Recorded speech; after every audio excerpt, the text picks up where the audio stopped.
Hello friends, welcome to Prime Cars Nandyal. ఈరోజు Mahindra Scorpio 2016 model S4+ variant అన్న vehicle ఇది. ఈ వెహికల్కి ఇన్సూరెన్స్ మైనస్. రీసెంట్గానే బండి ఎల్లో బోర్డ్ నుంచి వైట్ బోర్డ్ ట్రాన్స్ఫర్ చేయించారని, అందుకని AP 40 నెంబర్ వచ్చింది. అదర్ స్టేట్ వెహికల్ అయితే కాదు, మన ఏపీ వెహికలే. వెహికల్కి ఇన్సూరెన్స్ ఒకటి మైనస్.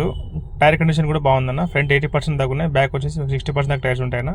మీరు కావాలంటే ఒకసారి మెకానిక్ దగ్గర చూపించుకోండి, చెక్ చేయించుకోవడం ఇబ్బంది ఏం లేదు. ఏ బాడీ పార్ట్ కూడా మారలేదు. మంచి క్వాలిటీ మెయింటైన్ చేశారన్న కస్టమర్. ఇంతవరకు ఏ పార్ట్ మీద పెయింట్ కూడా పడలేదన్న. రీడింగ్ వచ్చేసి 1,10,000 తిరిగింది. రీసెంట్గానే బండికి Android player, seat covers, full mat కొత్తగా ఇప్పించారన్న కస్టమర్ ఎక్స్పెక్ట్ చేసే ప్రైస్ వచ్చేసి 6,50,000 చెప్పారన్న. లిటిల్ బిట్ నెగోషియబుల్ అయితే ఉంటుంది. మీరు ఒకసారి లైవ్లో వచ్చేసి చెక్ చేసుకోండి. వెహికల్ వచ్చేసి బాగా క్వాలిటీకి మెయింటైన్ చేశారన్న కస్టమర్. ఫైనాన్స్ ఫెసిలిటీ కూడా మన దగ్గర అరేంజ్ చేయబడుతుందన్న. Thank you.